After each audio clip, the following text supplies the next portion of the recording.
ନମସ୍କାର ବନ୍ଧୁଗଣ। ରାମଲାଲାଙ୍କର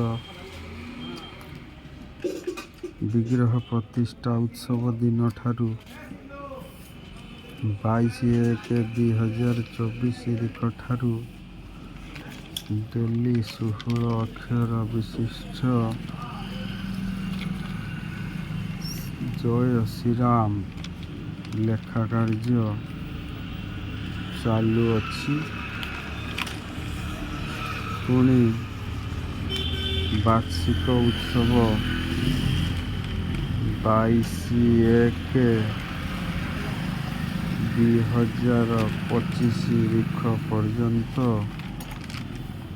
ଚାଲୁ ରହିବାର ଯୋଜନା ଅଛି।